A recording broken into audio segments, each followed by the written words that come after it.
Hello everyone, मैं विपुल कुमार शर्मा आप सबको वापस से स्वागत करता हूं इंटरव्यू सीरीज के पार्ट 4 पर। देखिए, अभी तक हमारी ऑलरेडी 3 पार्ट्स हम लोगों ने कवर कर चुके हैं और हर एक वीडियो के अंदर हम लोग क्या कर रहे हैं कि we are just taking 5 question at a time. So in this video as well, so we are going to take 5 more questions. So with this thing let's start the fourth part.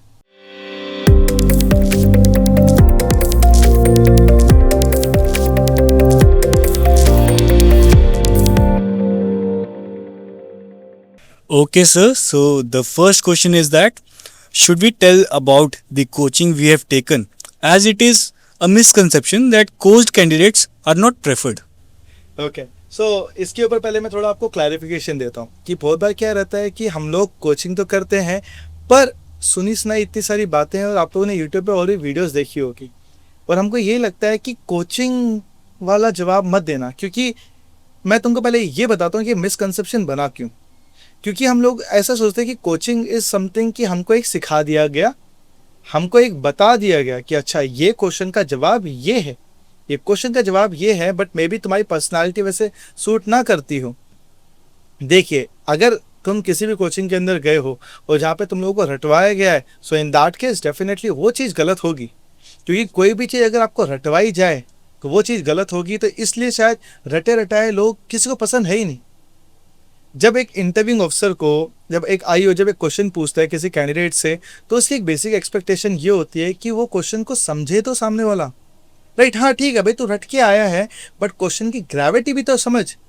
But दिक्कत ये हो जाती है, ये जो रट के आते हैं ना कैंडिडेट्स, वो क्वेश्चन के महत्व नहीं समझ पाते और इसलिए वो दे फील लाइक कि भाई यार तो you are a coached candidate, मतलब माइंड यूज नहीं कर रहा है। बट इन रियलिटी गाइस, अगर आप जैसे फॉर एग्जांपल आप मुझसे कोचिंग लेते हो, अब जब आप मुझसे पढ़ोगे तो गाइस आप लोग 100% आपको बताना चाहिए कि you have taken the coaching, you have taken the guidance. पहली बात ये कि मैं आप लोगों को कभी आंसर्स बताता नहीं, राइट। और बात ये कि आप खुद सोचिए कि आप इतने अपने लाइफ से आप 15-20 दिन या 30 दिन आप अपनी लाइफ से निकाल रहे हैं, आप मेहनत कर रहे हैं, समझ रहे हो, आप अपनी लाइफ को बेटर करने के लिए आप कोचिंग कर रहे हो, तो ये आप गलत नहीं कर रहे हो, तो आपको डेफिनेटली बताना चाहिए। दो बहुत बार इंटरव्यू ऑफिसर क्या करता है, तुम पे ना थोड़ा सा नेगेटिव इन्फ्लुएंस डालता है। वो क्वेश्चन पूछता है you have taken the coaching, वो इस तरीके से पूछे जैसे कि तुमने बुरा काम किया, गलत काम किया, बट उसने से अपने एक्सप्रेशन से बताया है। बट तुम्हें अपने ऊपर विश्वास होना चाहिए, बोला yes sir I have taken the coaching, I have taken the guidance, right. क्योंकि तुम अगर तुम सीखने गए हो, जैसे अगर आप एसएसबी साइट से अगर गाइडेंस लेते हैं तो दोस्तों यहाँ पे इतनी सारी एक्टिविटीज़ होती हैं, आप इतने मल्टीपल ग्रुप डिस्कशन करते हो, मल्टीपल इंटरव्यूज़ करते हो, राइट, मल्टीपल लेक्चर सेशंस होते हैं, राइट। आप यहाँ पे सुबह 9 बजे से लेके शाम को 6 बजे तो समटाइम्स 9 बजे तक मेहनत कर रहे हो। आप ये सारी चीज़ छुपाना चाहते हो? अरे आपको बताना चाहिए कि सर मैंने इस बार कितनी तैयारी की है। और रही बात कोचिंग, गाइस कोचिंग एक तरीके से आप ये समझ लीजिए इट्स अ गाइडेंस। आपको पढ़ाया जा रहा है, आपको बताया जा रहा है कि कौन सी चीज़ का महत्व क्या है, आपके आंसर का मतलब क्या होगा। अगर आप में कमी है तो आपको बताया जाए कि आपको सुधार करना चाहिए, आप और किस तरीके से अच्छा परफॉर्म कर सकते हैं। आप ये समझ लीजिए कि विराट कोहली का भी कोच है, हमारे इंडियन क्रिकेट टीम का भी एक कोच है। अरे हमारे लाइफ कोचेस होते हैं, हमारे गुरु होने चाहिए, राइट। हम बोलते हैं ना गुरुर ब्रह्मा गुरुर विष्णु गुरुर देवो नमो नमः, ये कब आप इस्तेमाल आप बोलोगे ये सारी चीजें, राइट। वो एक और हमारा होता है ना कि गुरु गोविंद दोनों खड़े काके लाके पाओ बरी हाली गुरु आपने गोविंद दियो बताए, ये सब आप कब बोलोगे? आप समझो coaching is a good thing, right. आइयो अगर नेगेटिव इन्फ्लुएंस डालता है तो अपने बात आपको रखनी आनी चाहिए। तो definitely you must tell about the coaching and the guidance that you have taken. Sir काफ़ी अच्छे से अपने इस चीज़ को एक्सप्लेन किया है, बहुत अच्छा लगा सर। सर अगला क्वेश्चन, ये क्वेश्चन अक्सर कैंडिडेट से पूछा जाता है, दैट इज़ कि what is your biggest fair in your life. Okay, अब ये फियर, इसके अंदर लोग एकदम से ब्लैंक बहुत ज़्यादा होते हैं, उनको लगता है कि अब मैं इसका जवाब क्या दूँ। फियर, उनका ऐसा लगता है शायद मैं अपनी कमी बता रहा हूँ। बट अगर आप थोड़ा सा समझेंगे ना, मैं एक्चुअली फियर एक बहुत ब्रॉड टर्म है और ये आपके ऊपर डिपेंड करता है कि हाउ एग्जैक्टली तुम्हारा पर्सपेक्टिव क्या है। मैं आपको 2 से 4 मैं डिफरेंट पहलू देता हूँ। पहला case, For an example, a candidate who is giving his heart and soul for clearing the IIT या CAT या any UPSC, तो दोस्तों उसका एक डर रहेगा कि अगर मेरा नहीं निकला तो, यानी कि अगर आप किसी चीज़ के लिए बहुत ज़्यादा सीरियस हो, बहुत ज़्यादा ही सीरियस हो, तो आपके मन में थोड़ा सा डर रहना ही चाहिए कि अगर ये नहीं हुआ तो बेसिकली वो आपके बारे में पूछना चाहता है, बट फियर एक ओपन एंडेड क्वेश्चन है। तो ये फर्स्ट पर्सपेक्टिव हो गया कि यू कैन टेल समथिंग जिस चीज़ के लिए आप सबसे ज़्यादा सीरियस हो, फर्स्ट। सेकेंड, फियर एक ऐसी चीज़ होती है कि समटाइम्स कि we do not want such thing to happen, right. जो चीज़ चल रही है, अच्छी चल रही है, वो चीज़ नहीं होनी चाहिए। क्यों? शायद आप लोगों ने अपनी सराउंडिंग में देखा होगा, वो शायद किसी और के साथ हो चुका हो। इसलिए लोग क्या कहते हैं कि जब हम देखते हैं या किसी के मम्मी पापा चले जाते हैं तो उनको डर लगता है, यार मेरे नहीं जाने चाहिए। तो इट्स लाइक कि ये तुम्हारा एक तुम जो कंफर्ट जोन है, राइट, उसको भी थोड़ा सा दर्शाता है कि तुम अपने कंफर्ट जोन से कितना बाहर अंदर थोड़ा सोचते हो। हमारे परिवार है, हर कोई चाहता है कि उनके उनके माँ बाप उनके साथ रहें, पर तेरे माइंड में ये पॉइंट क्यों आया कि that you don't want to lose your parents. तो ये पर्सपेक्टिव तेरे माइंड में तभी आना चाहिए, मे बी शायद तूने कहीं पे पढ़ा हो, कहीं पे तूने देखा हो, या तेरा कहीं फ्रेंड सर्कल ऐसा हो कि जिसने शायद अपने पेरेंट्स को खो दिया हो। समझ रहे हो? ये माइंड में एक पॉइंट आना भी एक वजह होता है। अब एक और फियर होता है कि बहुत बार क्या होता है कि हम डरते हैं डांट से, बहुत बार लोग क्या होता है कि कुछ लोग लेट आते हैं, राइट। अगर कोई लेट आता है तो वो सोचते हैं कि यार कोई मुझे पकड़ ना ले, ये ना ले। मतलब जब आपकी कोई कमी होती है तो वो भी एक डर का रूप लेती है। मैं आपको ये बताना चाहता हूँ, फियर एक बहुत ब्रॉड पर्सपेक्टिव है और इसके ऊपर मैं एक और वीडियो लेके आऊँगा, बिकॉज ये तो मैंने सिर्फ 2 से 3 पर्सपेक्टिव मैंने बताए, बट ये इतने नहीं है, ये और बहुत ज़्यादा पर्सपेक्टिव है। और मुझे लगता है कि इस वीडियो में मैं सारे नहीं कवर कर पाऊँगा क्योंकि it's gonna be very big term. तो अगर मैं आप लोगों को बताऊँ, बेटर आंसर ये रहेगा कि आप जिस चीज़ के लिए जो सीरियस हैं, राइट, इफ़ यू आर, तो शायद ये क्वेश्चन उसी की तरफ पॉइंट आउट करता है। आप बता सकते हैं। Sir, the next question is about why you choose a particular college. Okay, तो ये एक्चुअली बहुत बार क्वेश्चन पूछा जाता है कि आपने अपना कॉलेज क्यों सेलेक्ट किया, राइट। इस क्वेश्चन के पूछने का पर्पस ये कि like how exactly are making the decision in your life, क्योंकि डजेंट मैटर आपने कौन सा कॉलेज चूज़ किया, बट आईओ बस ये देखना चाहता है कि आप अपने जीवन में डिसीजन किस तरीके से लेते हैं, राइट। वो ये देखना चाहता है आप कौन कौन से डिफरेंट फैक्टर्स आप कंसिडर करते हैं। तो ये डाउट क्यों बना, लोगों को समझ भी नहीं आता कि सर मैंने तो कॉलेज इसलिए ले लिया क्योंकि मेरे पास कोई और ऑप्शन भी नहीं था। अब मैं उसको आईओ को मैं ये बताऊंगा कि सर मेरे पास कोई ऑप्शन नहीं था, आखिरी ऑप्शन ये था, तो ये दिखा रहा है ना कि मेरे में कितनी कमी है। तो ये डाउट इसलिए बना क्योंकि यहाँ पे कैंडिडेट की कमी दिख रही है।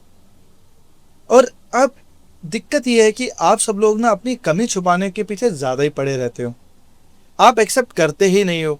आप समझिए ना कि अगर आप लोगों को कोई पर्टिकुलर कॉलेज मिला है, उसके पीछे कारण होगा, तो आप बता सकते हैं कि सर मैं डिसीजंस मैंने कैसे कैसे लिए, तुम अपने प्रेफरेंस बता सकते हो।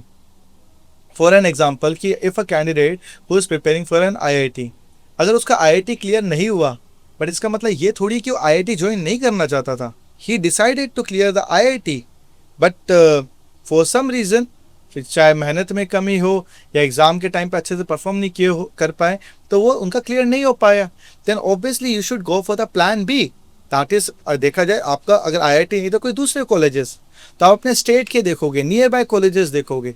तो आपको ये सारी चीज़ें बतानी चाहिए कि how did you come to a conclusion of selecting this college. ये मत सोचना कि मेरी मजबूरी थी, नहीं, उनको अपनी प्रेफरेंस बताना कि मैं क्या क्या कॉलेज लेना चाहता था, और सर फिर मेरी जो प्रायोरिटी के अंदर ये वाला कॉलेज यहाँ पे फिट होता था। सो कंसिडरिंग दैट सिचुएशन आपको वो रीज़न देना चाहिए। देखिए इन सब को जब मैं रीज़न बताऊंगा तो डेफिनेटली जब मैं समझ लो मैं 17 साल का था, मैं अपने हालात बताऊंगा कि उस समय मेरी सिचुएशन कैसी थी, राइट। उस समय मैं किन किन चीज़ों से घिरा हुआ था, उस समय मैं क्या क्या चीज़ें कंसिडर कर रहा था। तो देखा जाए इसका आंसर आप तभी अच्छा दे सकते हैं when you have done the proper introspection. समझ रहे हैं ना? फॉर एन एग्जांपल, जब अगर मैं 12th में था, मैं NDA भी दे रहा हूँ, मैं TES भी दे रहा हूँ, मैं IIT भी दे रहा हूँ, राइट, मैं बाकी और भी एग्ज़ाम्स दे रहा हूँ, कुछ हमारे कॉलेज होते हैं जो मल्टीपल्स, कुछ कॉलेज होते हैं जिनके खुद के एंट्रेंस एग्जाम होते हैं।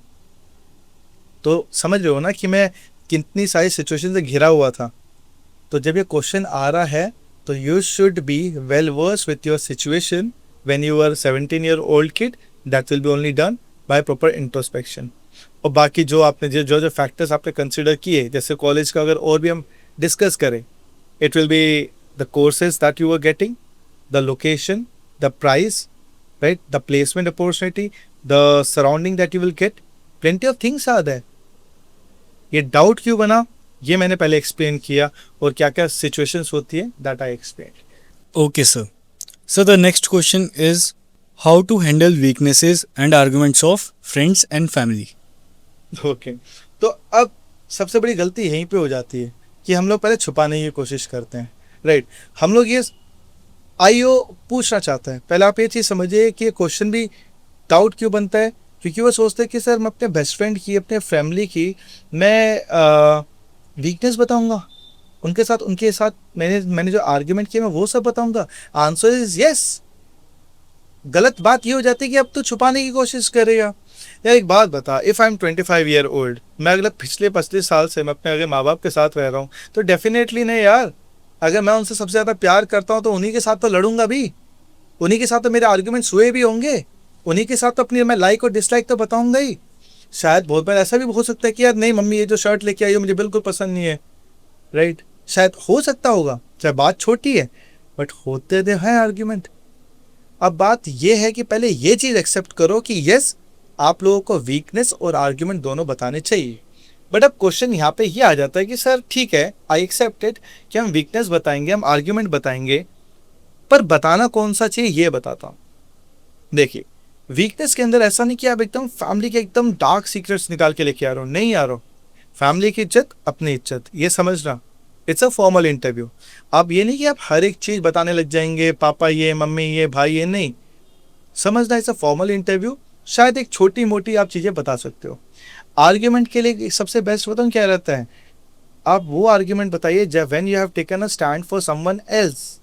फॉर एन एग्जाम्पल, कि लेट्स सपोज कि यू आर ऑलरेडी वर्किंग, आप ऑलरेडी काम कर रहे हैं, बट आपका छोटा भाई क्या चाहता है कि शायद वो बायो लेना चाहता हो, बट और आपके पेरेंट्स कह रहे हो नहीं यार उसको तो इंजीनियरिंग बनाएंगे, तो इसके ऊपर आपकी आर्ग्यूमेंट हो जाती है।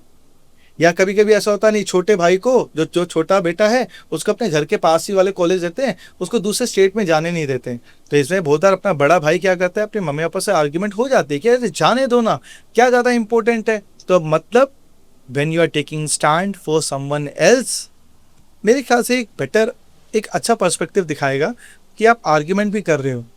एक और मैं एग्जांपल देता हूँ, इट्स अ फाइनल एग्जांपल। जैसे कि अगर छोटी बहन है या बड़ी बहन है, और बहुत बार हमारे इंडिया का एक कल्चर तो है कि जल्दी से लड़कियों की शादी करवा दी जाए, जबकि आपकी बहन या आपकी दोस्त शायद आगे पढ़ाई करना चाहती हो, तो दोस्तों सिर्फ एक बोलना काफ़ी नहीं रहेगा कि मम्मी ये तो पढ़ाई करना चाहती है, शादी मत करवाओ। नहीं, इट्स अ बिग टॉपिक। शायद इसके ऊपर तो बहुत सारे थोड़े आर्ग्यूमेंट हो जाते हैं, and it is good. Argument इसलिए होते हैं सोच की वजह से। तो देखा जाए, आर्ग्यूमेंट के थ्रू आपकी सोच पता करना चाहते हैं, पर आप बोलो कि नहीं नहीं, मैं थोड़ी बताऊंगा कि भाई मैं मम्मी पापा से आर्ग्यूमेंट करता हूँ, है ना। वही सोचेंगे कि नहीं मैं अच्छा लड़का नहीं हूँ, वही सोचेंगे, but that's not the case. अरे इंटरव्यूइंग ऑफिसर ये जानना चाहता है, आपकी सोच जानना चाहता है, राइट। ये मत बोलना कि भैया मम्मी ये शर्ट कौन सी लेके आ गए, इस पर आर्ग्यूमेंट कर रहे हो, ये चीज़ गलत हो जाएगी। ओके सर, तो सर हमारा लास्ट क्वेश्चन आज का ये है कि बच्चे जो नॉलेज बेस्ड क्वेश्चंस होते हैं उनके लिए काफ़ी डरे होते हैं। मेन इंटरव्यू की जगह, प्रिपरेशन की जगह वो इस पे ज़्यादा फोकस करते हैं कि कभी मुझसे आर्मी की क्वेश्चन पूछ लिया तो मैं क्या बोलूँगा इसमें। सो द क्वेश्चन इज़ कि how to handle the knowledge based questions in the interview. Simple answer is I don't know. You will be like sir ऐसे कैसे हम कह सकते हैं। आप ये चीज़ समझिए कि आप गूगल नहीं हैं, राइट। आप गूगल, याहू, चैट जीपीटी नहीं हो कि that you are a person who have all the knowledge, right. आप कह सकते हैं सर आई डोंट नो, तब तुम सोचेगी बट सर कितनी बार आई डोंट नो कहें, 10 बार बोलना पड़े तो 10 बार बोलना।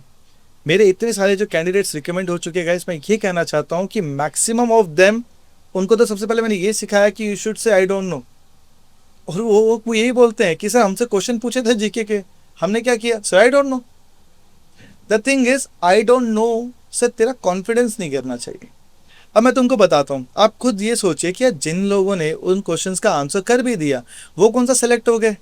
थोड़ा ये सोचना कि शायद तेरे को जीके रिलेटेड क्वेश्चन याद नहीं होता होगा, पर यार देयर आर मेनी पीपल जो यार यूपीएससी की तैयारी कर रहे हैं, सीजीएल की तैयारी कर रहे हैं, गवर्नमेंट एग्जाम्स की तैयारी कर रहे हैं, उनको तो जीके अच्छी आती होगी, बट वो उन्होंने तो जवाब दे दिया होगा, उनका क्यों नहीं सिलेक्शन हो रहा। आप ये समझिए कि आईओ डेफिनेटली आपसे एक ऐसा क्वेश्चन पूछेगा या सीरीज ऑफ ऐसे क्वेश्चंस पूछेगा जिससे वो आपका कॉन्फिडेंस गिराना चाहे। आप बोलो सर आई डोंट नो, इससे तेरा कॉन्फिडेंस गिरना नहीं चाहिए। ऐसा नहीं सर आई डोंट नो, अगर ऐसे ही बोल दिया तो कॉन्फिडेंस तो तेरा वैसे ही गिर गया। चाहे तेरे को क्वेश्चन नहीं आए, तेरा कॉन्फिडेंस नहीं हिलना चाहिए। वही वाली बात, आप ये समझिए कि अगर हम यूनिट टेस्ट या अगर हम कॉलेज के या स्कूल के अगर हम टेस्ट देते हैं, तो अगर 30 क्वेश्चन मुझसे पूछे जा रहे हैं, अगर मुझे 4-5 क्वेश्चंस नहीं आते तो मैं क्या करूंगा, क्या उन्हीं पे बैठ जाऊंगा? नहीं, आपको पता है ना, लीव इट, मूव अहेड। शायद इसमें जवाब नहीं दे पाऊंगा, अगला अगला कर लेता हूँ, क्योंकि तुमको पता है मुझे जो मार्क्स मिलेंगे वो कंबाइंड 30 क्वेश्चंस के लिए मिलेंगे। मे बी फॉर उस क्वेश्चन के लिए I will not be able to get marks, but ये थोड़ी कि एक क्वेश्चन नहीं आया उसकी वजह से तूने कॉन्फिडेंस डाउन कर लिया। अगर एक क्वेश्चन से तेरा कॉन्फिडेंस डाउन हो रहा है तो समझ ले कि वही वाली बात, यूनिट टेस्ट दे रहा है तू, 5 क्वेश्चन तेरे को नहीं आया, उसकी वजह से तेरा 6वां 7वां 8वां सब खराब हो गया। बात गलत है, राइट? सो इन इंटरव्यू दोस्तों, do not feel under confident if you do not know something. It's better to say sir I don't know, या बोल दो sir it just slip my mind, या sir I am not able to recall right now. और ये जानबूझ के नहीं बोल रहा है, क्योंकि बहुत बार ऐसे बेसिक क्वेश्चन होते हैं जो हमको लगता है अरे यार याद तो था, बट जैसे आपने पूछा वो मिस हो गया। In that case say that कि sir I am not able to recall right now, but maybe in conference, right? I'll tell you in conference that I'll definitely going to find the required answer and I'll let you know. So दोस्तों, it shows your confidence, it shows that you are willing to learn and improve and become a better. So guys, with this thing we come to the end of this interview 4th video series. देखिए, इसके अंदर मैंने बहुत सारे आप लोगों को बहुत सारे आपके मैंने डाउट्स क्लियर किए। मेरा पर्पस ये था कि पहले आपको ये भी बताना कि डाउट बनता भी क्यों है, क्योंकि जो फ्रेशर्स होंगे वो सोचेंगे ना ये क्वेश्चन पूछा भी क्यों गया, बट नाउ यू नो कि ये कौन कैंडिडेट पूछता है, उसके माइंड में क्या बात चल रही होगी और ये किसके लिए आंसर था। सो guys, do let me know how exactly like you like my answer, right? Do share your questions because I'm going to take your doubts in next video series. Stay connected with me if you really want to prepare for the SSB. And guys, SSB Psych is the place where your dreams will come true. Guys, SSB के लिए तैयारी करनी है ना, this is the best platform I'm telling. To the point बात होगी, काम की बात होगी, अंक कोई क्वेश्चन अवॉइड नहीं किया जाएगा, सीधी बात होगी। तैयारी करना चाहता है, SSB Psych is the place. Thank you everyone for staying connected with me. I would like to tell you कि अगर आपको स्क्रीनिंग के अंदर अगर आपको प्रॉब्लम आ रही है तो guys this is the book which is 100% selection in PPT NTT। Guys इसके अंदर मैंने पूरा अपना एक्सपीरियंस शेयर किया है अच्छा खासा, राइट? साथ ही साथ इसके अंदर मल्टीपल एक्टिविटीज़ है। आप इतने सारे कैंडिडेट्स की स्टोरीज देखोगे, पढ़ोगे, तुमको समझ में आएगा अच्छा कैंडिडेट्स इस फोटो पे इतनी सारी कहानियां लिखते हैं और इतना डिफरेंट पर्सपेक्टिव, और फिर बाद में आखिर में मेरा क्या रिव्यू है, मेरा क्या पर्सपेक्टिव है, that I am going to tell you and then you will get to know कि कोई कैंडिडेट स्क्रीन इन होता है तो क्यों होता है और आउट होता है तो क्यों होता है। So after reading this you will stop saying कि यार पता नहीं मैं क्यों आउट हो रहा हूँ। You will get to know, and if you get screening then you will say मुझे पता है मैं क्यों स्क्रीनिंग हो रहा हूँ। Guys, purchase it. Thank you.